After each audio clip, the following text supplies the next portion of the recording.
Erguido y orgulloso frente a la costa de Dubái, se levanta uno de los edificios más asombrosos del planeta. Con 321 metros de altura, supera la Torre Eiffel.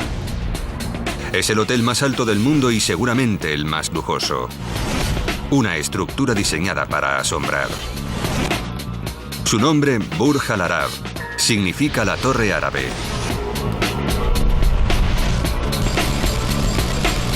Pero la construcción de este icono del siglo XXI fue un reto que empujó hasta el límite a todos los involucrados.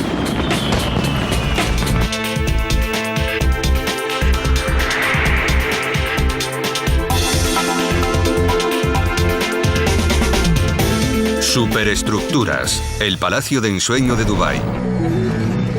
En noviembre de 1994 comienza la construcción del hotel más alto y lujoso del mundo. La presión se nota desde el primer día. Con los ojos de todo el mundo mirándoles, los responsables del proyecto no pueden fallar a su cliente. El jeque Mohammed bin Rashid Al Maktoum, príncipe heredero de Dubái, es el visionario que hay detrás del asombroso edificio. El proyecto es su respuesta a la crisis económica que se avecina para su país, como muy bien sabe su asesor de confianza, el sultán bin al-Sulayim. Sabía que acabaríamos sin petróleo, que el petróleo terminaría por acabarse algún día, y solo teníamos dos oportunidades: o reaccionar y buscar alternativas para sostener al pueblo de Dubái, o sentarnos a esperar ayuda.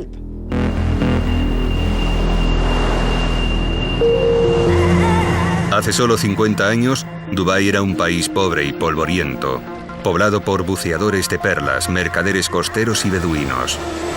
Pero en los años 60 se descubrió petróleo y la repentina inyección de petrodólares transformó el sultanato.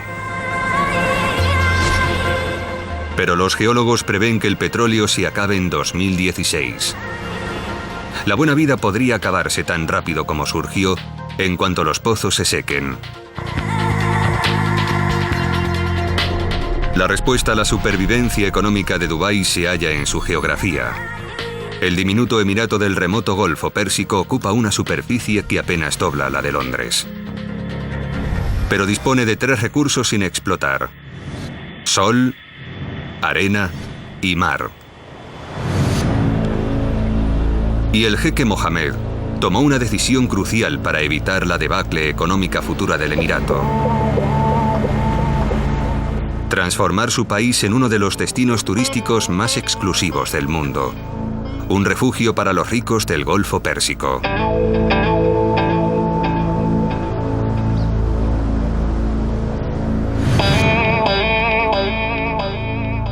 Se estima que invirtió $1.000 millones en el hotel más alto y lujoso del mundo. El Burj Al Arab, de 7 estrellas. Creo que fue importante para poner a Dubái en el mapa. No existe un hotel igual. Hacía falta valor para construirlo, y el jeque Mohammed lo tiene. La valentía del jeque quedó patente cuando eligió como arquitectos a un joven y radical equipo británico que se atrevió a aceptar el reto a pesar de su corta experiencia. Su jefe era el arquitecto Tom Wright. Teníamos una edad media de 32 años. Y ni una sola cana. Ninguno de nosotros había construido edificios de más de 15 pisos. Me sobrecogió la escala y la inmensidad del proyecto. Tom Wright y sus compañeros eran famosos por su innovadora ingeniería, pero estaban acostumbrados a construir colegios y oficinas. Pero Dubái es un país en el que los contactos marcan la diferencia, y ellos tenían un contacto en el gabinete del emir que les permitió acceder al jeque. El jeque se quedó tan impresionado con el concepto inicial que les contrató de inmediato. Entonces Wright tuvo que transformar sus bocetos en un diseño tan reconocible que se convirtiera en un símbolo internacional. Pasamos muchas noches sin dormir, preocupados por si el diseño no resultaba todo lo emblemático que era necesario. Wright sabía que tenía que esforzarse al límite porque un edificio solo se transforma en un icono cuando su forma es sencilla pero única. Nos dimos cuenta de que sí se podía dibujar un edificio con sencillez. con pocos trazos, y se podía reconocer instantáneamente, como en este caso las pirámides de Egipto. Se había creado un icono. Y en el mundo solo hay unas 10 construcciones que hayan alcanzado este estatus, como la Ópera de Sídney. Con un par de líneas ya se sabe lo que es y dónde está ubicada, como pasa con la Torre Eiffel de París. Falta la bandera en lo alto. ¿Podían competir Tom y su equipo con Gustave Eiffel? Era un desafío que solo se presenta una vez en la vida. Pero los quebraderos de cabeza dieron su fruto cuando Tom dijo Eureka. Estábamos tomando una cerveza cuando vimos salir un barco del Club de Vela de Dubái. Tuvimos una sensación de excitación e ilusión y supimos que teníamos delante la inspiración. Era una forma sencilla, con pocas líneas, con los elementos de un edificio icónico, simple y reconocible al instante. El concepto despertó enseguida la imaginación del jeque. Una vela henchida por el viento que tenía un profundo significado para el pueblo de Dubái, dada su tradición marinera. Para completar la imagen náutica, Wright quería que la estructura emergiera del agua como un inmenso yate. Pero haría falta cimentarla sobre una isla y no existía ninguna. Pero Tom fue inasequible al desaliento. Propuso construir, por primera vez en Dubái, una isla exprofeso para el hotel. Pero construir sobre el mar aumentaba los costes y el riesgo. ¿Podría Tom convencer a sus compañeros de la viabilidad del proyecto? Recuerdo que yo tiraba de la vela hacia el mar y el resto del equipo tiraba de ella hacia la costa. Hubo un tira y afloja hasta que intervino el cliente y dijo que se construiría sobre el mar. El jeque Mohamed estaba dispuesto a correr el riesgo de erigir el hotel a unos 270 metros de la costa. Nadie había construido nunca un rascacielos en una isla artificial. La estructura de 321 metros y 250.000 toneladas tenía que estar firmemente anclada para resistir los terremotos y tormentas del Golfo. Wright había ganado la primera de muchas batallas.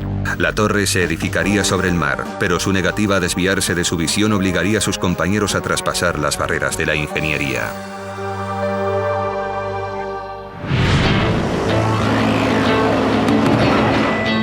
A principios de 1995 el equipo ya trabajaba en la primera fase, la construcción de una isla plana.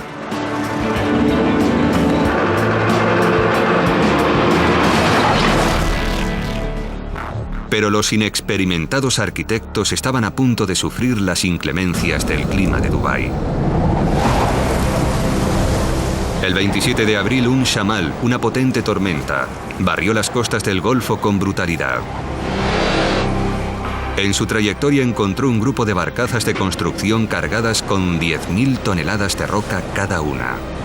Los arquitectos estaban preparados para cualquier cambio de clima, pero la tormenta superó sus expectativas, como cuenta Simon Crisp. Había olas de 3 y 4 metros que barrían la playa. Y ver la magnitud de las olas fue una advertencia para nosotros. Una enorme barcaza se soltó y se estrelló contra la costa. El equipo se dio cuenta de los daños que podían causar tormentas similares al hotel.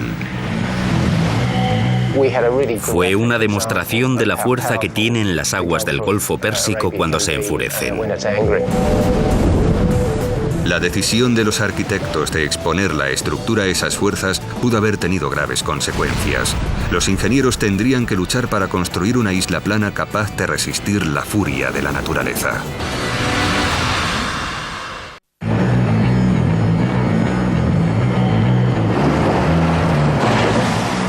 La isla artificial que albergará el hotel más alto del mundo llegó a una fase crítica tras 5 meses de obras. El jeque Mohamed de Dubái dependía del proyecto para transformar su país productor de petróleo en destino de turismo de lujo. Pero surgió un debate sobre la altura de la torre. El arquitecto Tom Wright quería hacerla baja para que pareciera una vela surgiendo del mar.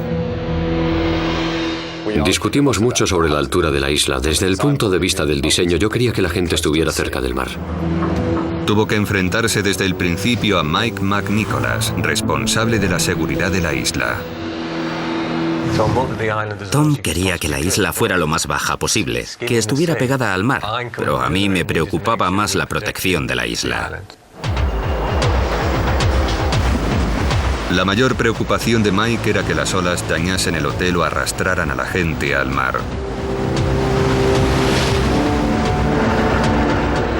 Al principio se iba a construir la isla a base de rocas, que abundan en la zona, y con una tecnología previamente demostrada. Pero Wright rechazó la idea porque una isla de rocas tendría que ser demasiado grande para poder repeler las olas. Para mantener la isla baja, McNicholas experimentó con unos bloques de hormigón pioneros destinados a reducir el impacto de las olas, pero nunca se habían usado antes en el Golfo. Tuve que insistir en realizar una prueba en un tanque para asegurarnos de la seguridad de la isla. Las pruebas reproducían la fuerza de las olas más altas que se producen una vez cada 100 años y que rompían contra una serie de maquetas de distinta configuración. 3 semanas de pruebas demostraron que los bloques huecos funcionarían. Se construyó la isla con empinadas laderas de roca revestidas de hormigón para absorber el impacto de las olas. Los ingeniosos bloques actúan como una esponja. Cuando rompe una ola, penetra en su interior, gira sobre sí misma y su fuerza se disipa. Con la ayuda de los ingenieros, el arquitecto Tom Wright logró construir una isla que solo se eleva 7,5 metros sobre el nivel del mar.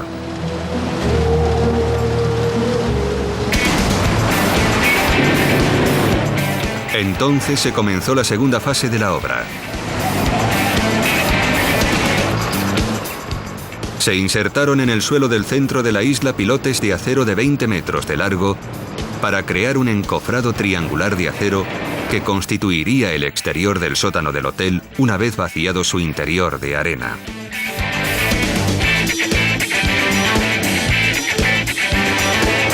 Pero retirar la arena de dentro puede ser peligroso. Fue un auténtico reto para nosotros. Nos tenía preocupados y sin dormir las 24 horas de los 7 días de la semana. No sabíamos cómo impedir que entrase el mar y lo inundara. El peso del mar ejercía una enorme fuerza sobre el lecho. La presión forzaba el agua a través de la arena y amenazaba con inundar la isla artificial desde abajo. Para mantener fuera el mar, McNicholas inyectó cemento líquido en la arena para sellar el muro de hormigón desde abajo. Pero a medida que se sacaba la arena del interior, tenía cada vez menos peso para contener al mar. Hubo que poner a prueba el sellaje de cemento hasta el límite. En el peor de los casos, la presión del mar podría haber reventado el fondo de la excavación como si fuera el corcho de una botella de champán. Si sus cálculos estaban equivocados, los cimientos podían inundarse y matar a cientos de obreros. Pero él confiaba en su diseño. Una vez sellados los cimientos con cemento, se comenzó a sacar la arena de dentro. Y como responsable del proyecto, no dejó que sus empleados se arriesgasen solos. Me pareció que tenía que ser el primero en estar al fondo de la excavación 10 metros por debajo del mar, temiendo que las 7.500 toneladas de presión del mar reventasen los muros. Pero cuando llegó el momento de la verdad, los muros resistieron. Cuando comprobé que mi diseño funcionaba, fue uno de los momentos de mayor orgullo de mi carrera. Estaba de pie en el fondo de la excavación, mirando los muros de acero y dándome cuenta de que resistían al mar. En noviembre de 1995 se terminó la isla para el hotel más alto del mundo. Y el equipo empezó con la tercera fase de la obra: los cimientos. El apoyo que necesita un rascacielos siempre es enorme, pero en el caso de esta torre existía un reto añadido. Nunca se había hecho nada parecido sobre tierra ganada al mar. Era una torre de más de 300 metros sobre una isla artificial de 7 metros de altura en pleno Golfo Pérsico. Los problemas se multiplicaron cuando las primeras perforaciones trajeron malas noticias. A pesar de haber perforado el lecho marino a 180 metros de profundidad, no se encontró roca sólida. Pero los arquitectos permanecieron confiados a pesar de esta complicación. A cualquier persona le parecería una locura construir algo así sobre arena y además en el mar. ¿Cómo podría resistir la estructura los terremotos y los vientos de 150 kilómetros por hora si solo estaba sostenida por arena?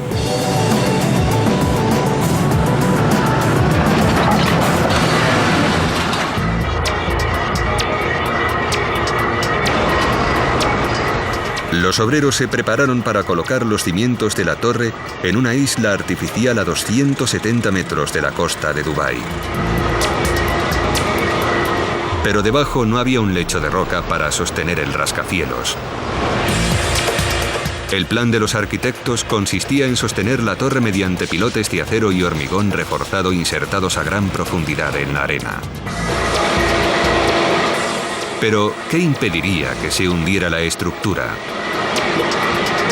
Dependía de un efecto conocido como fricción de la piel, que es la resistencia que impide que dos superficies rugosas se deslicen una sobre la otra.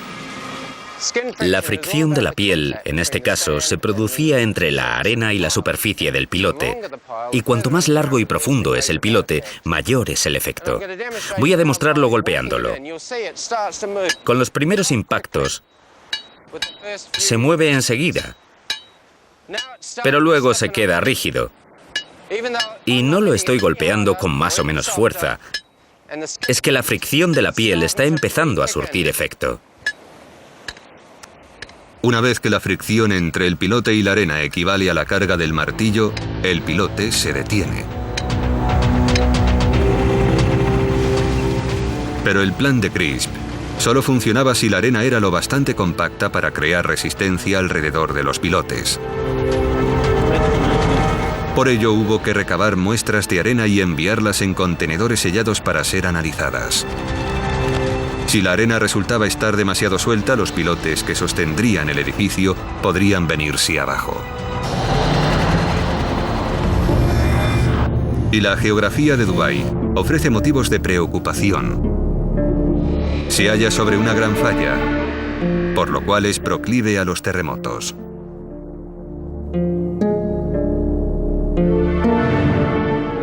En junio de 1964, en Niigata, al norte de Japón, se produjo un terremoto de 7,5 puntos.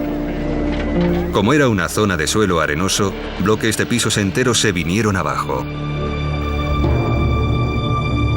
Y no es la forma de destrucción habitual de los terremotos, sino un fenómeno conocido como licuefacción.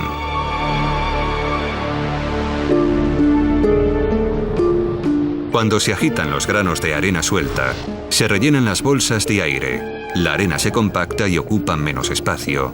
El suelo deja de comportarse como tierra sólida y actúa como si fuese líquido.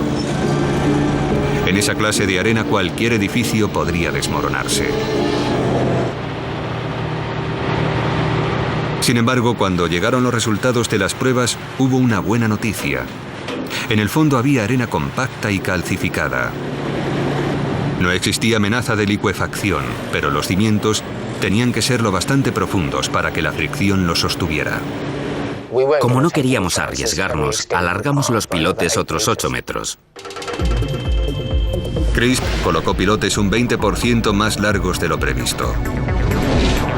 Los 250 pilotes medían un total de 10 kilómetros, 35 veces más que la torre que sostendrían.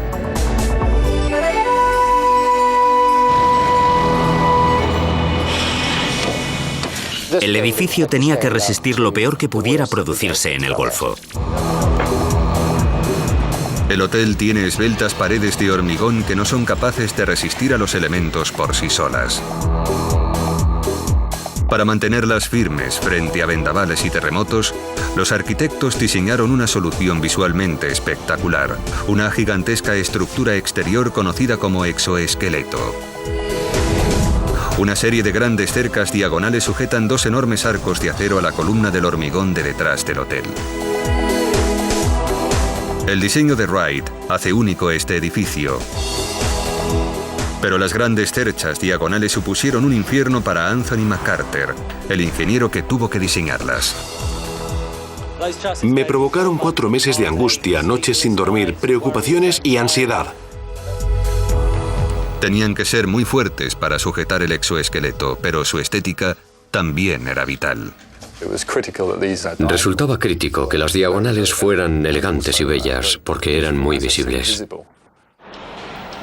El edificio tenía que impresionar y convertir a Dubái en un destino turístico, así que no se podían correr riesgos.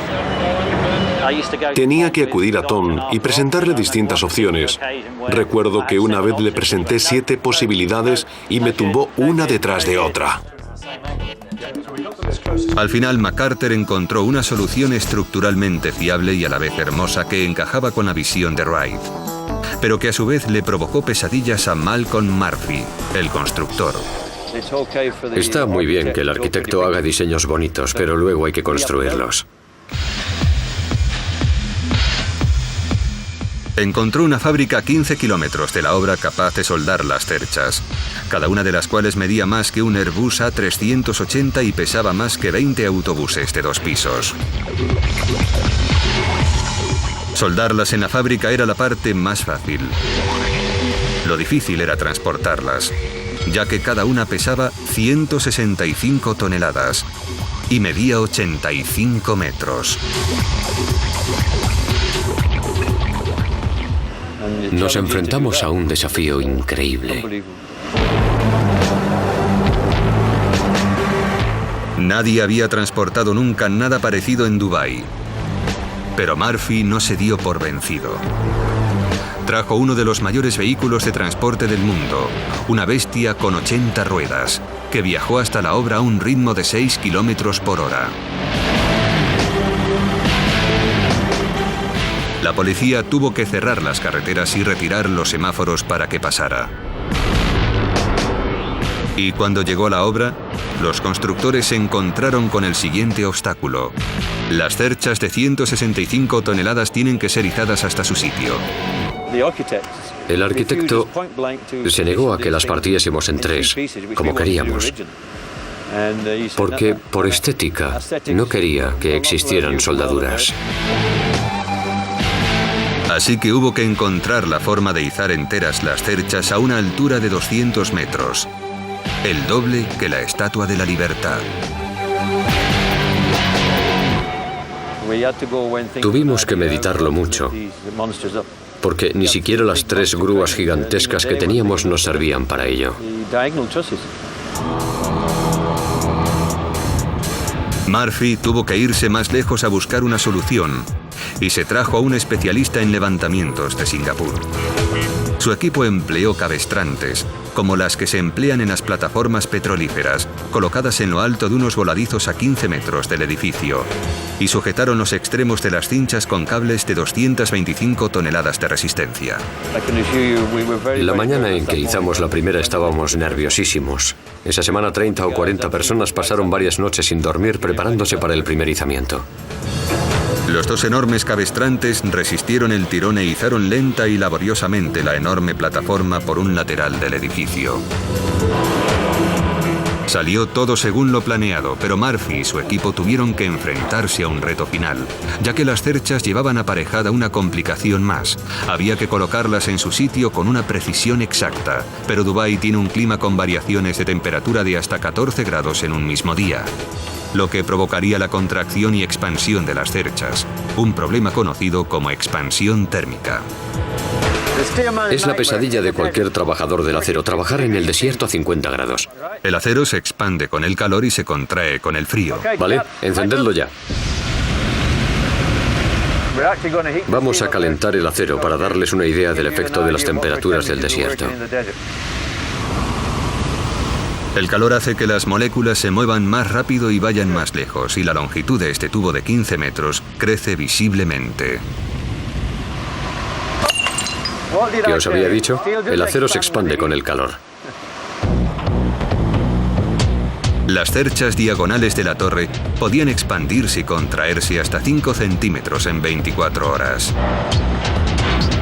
Y nunca encajarían en el punto exacto sin una solución ingeniosa. Lo estuvieron pensando los ingenieros, los fabricantes de acero, los de estructuras, los arquitectos. Todos tratamos de solucionarlo. Y al final la solución se le ocurrió a un arquitecto. En el marco de la estructura, un soporte de fijación con una gran arandela con el agujero descentrado giraba hasta que se alineaba con el agujero de la cercha diagonal. Después se insertaba una clavija de acero de 30 centímetros entre ambos agujeros para unirlos.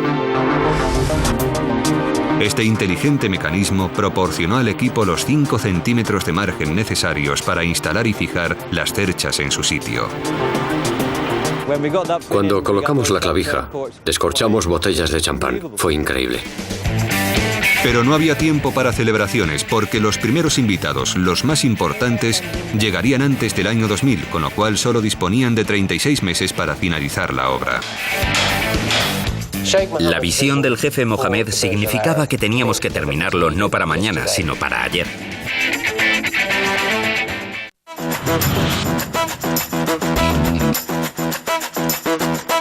En enero de 1997, un coloso estaba emergiendo en la costa del Golfo. El Burj Al Arab sería el hotel más alto del mundo, un imán para el turismo más exclusivo y un símbolo de orgullo para Dubái. El arquitecto Tom Wright quería que el edificio fuera hermoso. Las secciones de acero del exoesqueleto que lo sostendría tenían que ser lo más minimalistas posible. La vista desde estas suites de 2.000 euros la noche tenía que valer su precio.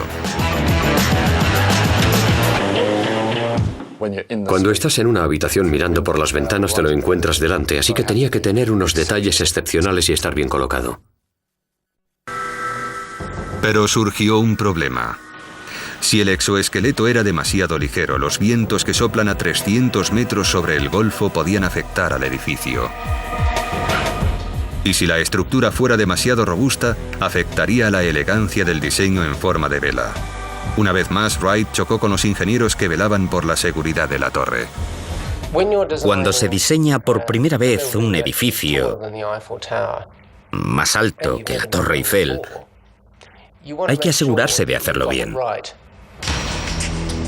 La estructura es tan poco habitual que por primera vez en la historia de Dubái, los ingenieros deciden realizar pruebas en un túnel de viento. El ingeniero eólico Volker Budgereit sabía que Burj Al Arab era un edificio único. Antes de esta torre, la mayoría de los edificios del Golfo tenían formas bastante ortodoxas. Eran cuadrados o rectangulares. Y en esa época pareció una locura tener que efectuar pruebas en un túnel de viento para construir un hotel. Pero para esa clase de estructura era esencial. El túnel de viento simuló los efectos del viento del Golfo a escala 1,50. El edificio soportaba una fuerza considerable, el doble que en Londres. Medimos las succiones, que eran del orden del peso de un coche colgando de un panel del edificio, que es algo inaudito. El túnel del viento arrojó resultados que podrían amenazar por completo a la torre. Cuando estudiamos el diseño, enseguida nos preocupó un fenómeno llamado vorticidad. La vorticidad es la pesadilla de los ingenieros. El viento que sopla contra los bordes afilados de una estructura de acero puede causar tornados en miniatura bajo ciertas condiciones, que a su vez desencadenan peligrosas vibraciones que pueden destruir el edificio, como ocurrió con estas enormes torres de enfriamiento de Ferry Bridge, en el norte de Inglaterra, en 1965. Los ingenieros tenían que encontrar la forma de proteger Burj Al Arab. y recurrieron a unas ingeniosas pesas colgantes amortiguadoras de vibraciones que se instalaron en los puntos vulnerables del hotel. Cuando sopla el viento y la vorticidad provoca vibraciones, son las pesas de 5 toneladas las que oscilan en lugar de la estructura y reducen las vibraciones a niveles por debajo del límite de seguridad. Se colocaron 11 de ellas desde lo alto del mástil hasta el suelo a lo largo de los arcos de acero. Estos amortiguadores terminaron con la amenaza.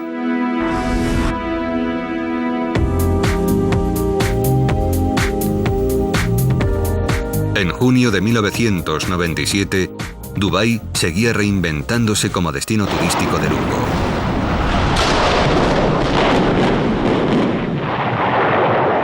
Y este antiguo hotel fue derribado mientras el Burj Al Arab, el símbolo del nuevo Dubái, cobraba forma.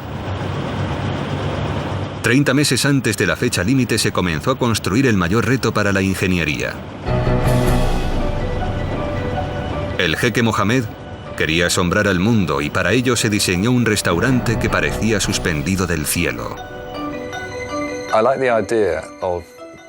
Me gustaba imaginarme a los visitantes sentados en el espacio contemplando la vista de Dubái y el Golfo Pérsico, flotando entre nubes. Comer suspendido sobre el espacio es una experiencia sin paralelo. El restaurante Al-Muntaha se eleva a 200 metros sobre el mar y se proyecta casi 27 metros al vacío desde ambos lados del estrecho núcleo central del hotel. Una vez más, el arquitecto Tom Wright lanzó un guante al ingeniero Anthony McCarter. ¿Podría sostener la excéntrica estructura sin soportes aparentes? Cuando Tom me lo enseñó, pensé que estaba loco. Es una sala del tamaño de muchos edificios. Y Tom quería que sobresaliera mucho del centro de gravedad de la estructura que lo sujeta. Que colgase al aire con solo los ingenieros de estructuras para sostenerlos. Si los ingenieros fallaban en sus cálculos, el edificio se precipitaría al vacío.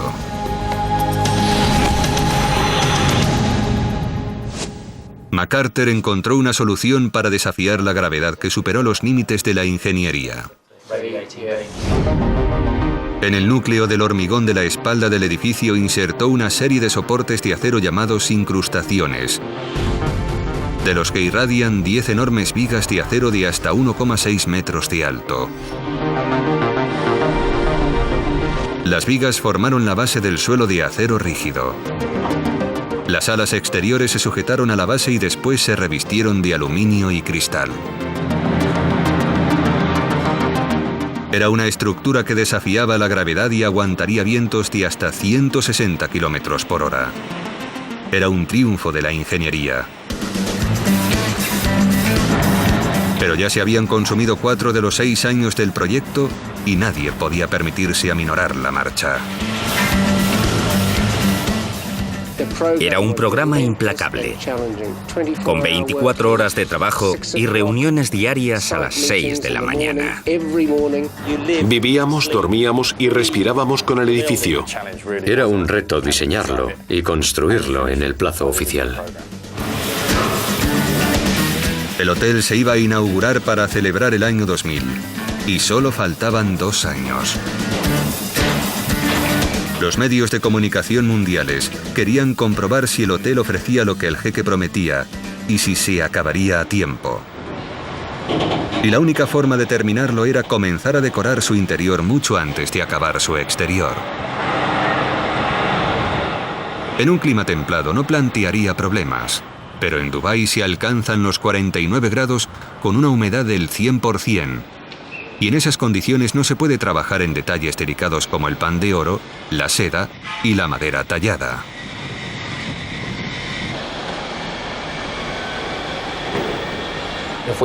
Si colocábamos materiales sensibles a la humedad, cuando acabásemos el exterior ya estarían destrozados. Entonces, hubo que instalar aire acondicionado en la enorme obra y reducir drásticamente la temperatura. Y el primer paso para ello era colocar la pared final, la emblemática vela blanca de Wright. Pero costó mucho. Se instalaron secciones de fibra de vidrio entre enormes vigas horizontales.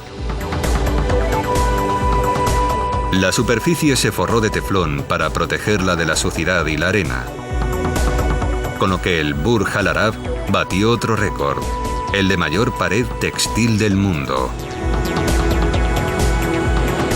Las propiedades reflectoras de la vela blanca ayudarían a reducir la temperatura.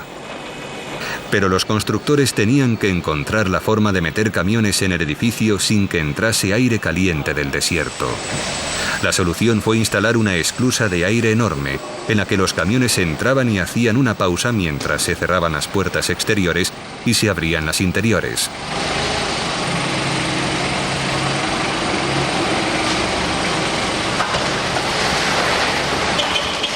Con la esclusa de aire y la vela, el edificio ya estaba sellado.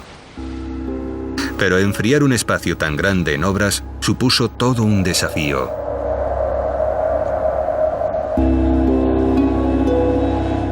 El hotel tenía el atrio más grande del mundo, con 180 metros de altura. Si se refrescaba un ambiente tan húmedo demasiado rápido, el aire caliente se condensaría en agua en lugar de transformarse en aire frío, y la condensación sería incontrolable. Se podía haber formado una nube de lluvia en el techo del atrio que causara daños a la decoración interior. La única forma de evitar nubes de lluvia llevaba mucho tiempo.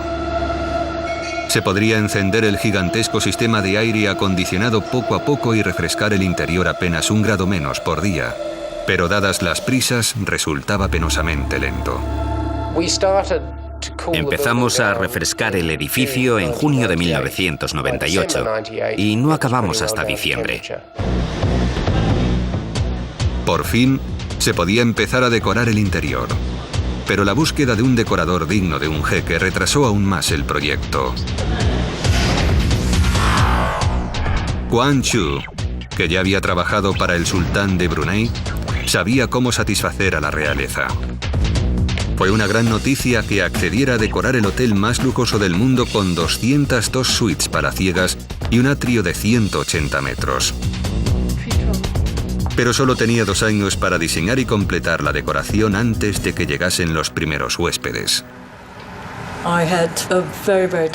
Teníamos un programa apretadísimo, así que todo mi estudio, 50 decoradores, dejaron todo lo demás y se pusieron a trabajar solo en Burj Al Arab. Y Chu no solo se enfrentaba a un plazo ajustado, sino que además el jeque esperaba que asombrase al mundo.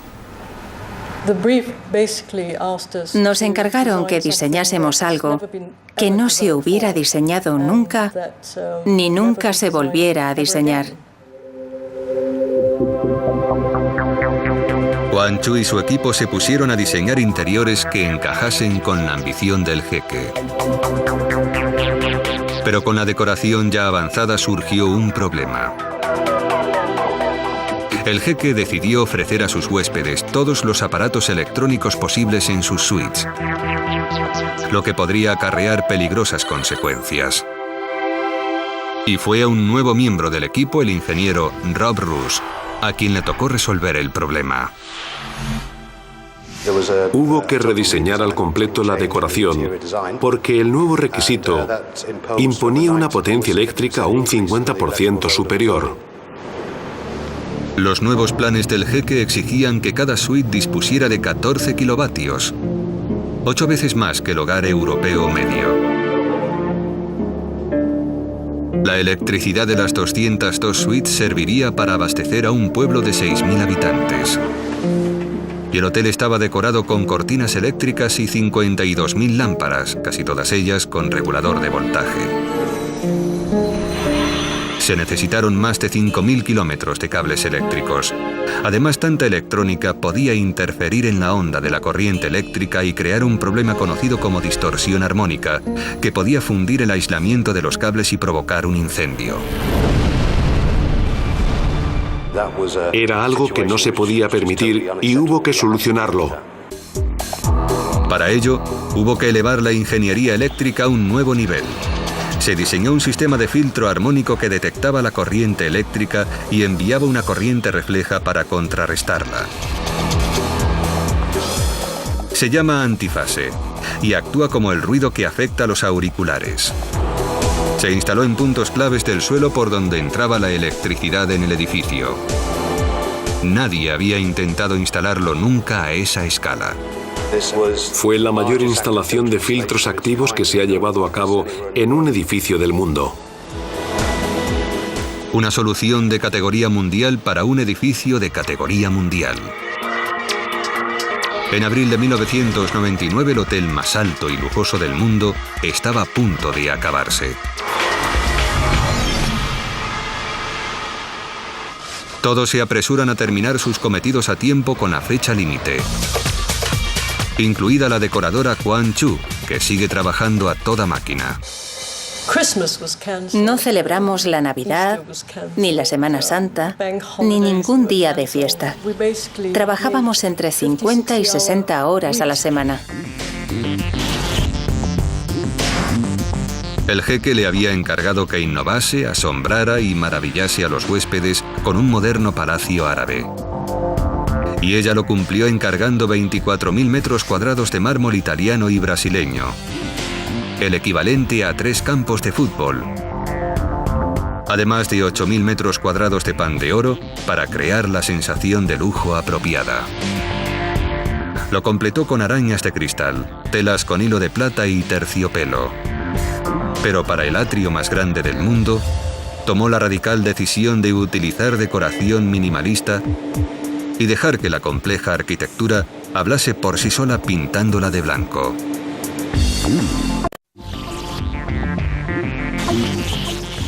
La decoración cumplió los plazos.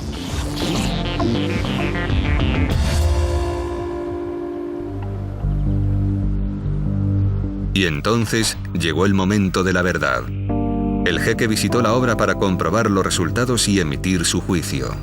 Al hombre responsable de todo el proyecto le encantó el lujo recargado de las suites, pero allí acabó la buena noticia. Me llamaron para preguntarme cuándo tenía pensado acabar el atrio.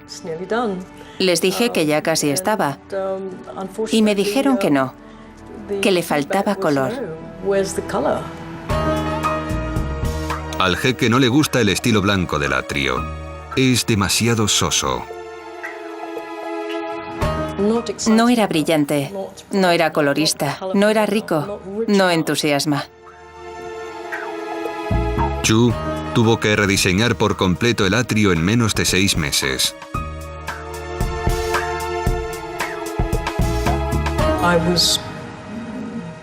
Vivía literalmente en el hotel, corriendo de un lado a otro. Era su última oportunidad de hacerlo bien, así que decidió impresionar. Creó un espectáculo de luces para iluminar la pared de tela más alta del mundo y diseñó fuentes con juegos de agua para el vestíbulo. Rodeó las escaleras de grandes acuarios de peces y transformó la vista del atrio en una paleta de colores vibrantes.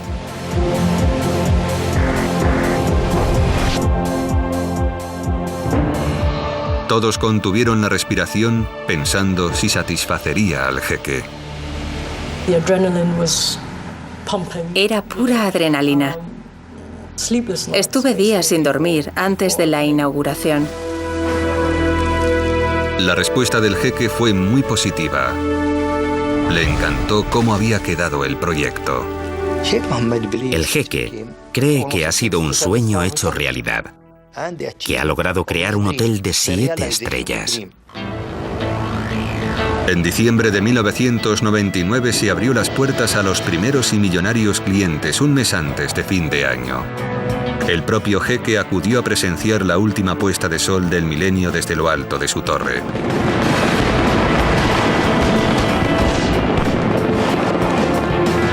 Los arquitectos han cumplido con su trabajo.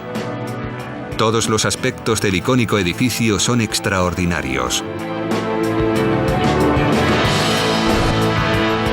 En el restaurante de la planta baja, un equipo de buceadores cuida de 700 peces exóticos en un tanque de 280 metros cúbicos. Se puede confraternizar con los tiburones mientras se come. Y en la otra punta del hotel, en el restaurante suspendido, se puede cenar en pleno cielo en un espacio que es toda una hazaña de la ingeniería.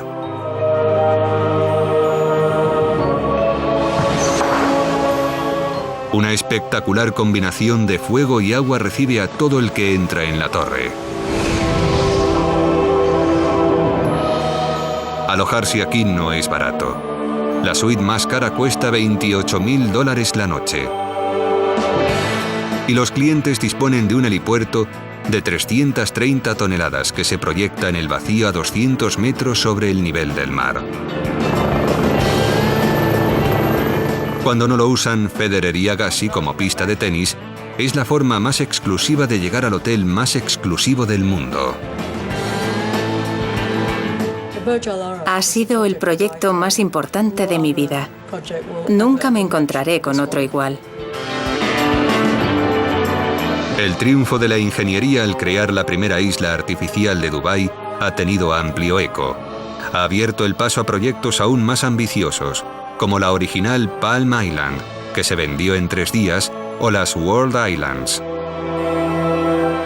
El hotel más alto del mundo ha puesto los cimientos de un futuro seguro cuando se acabe el petróleo. Y ahora es el símbolo internacional de Dubái.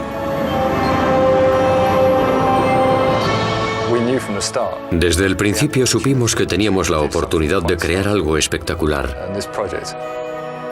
Y creo que lo hemos logrado. La atrevida apuesta del jeque Mohammed ha merecido la pena.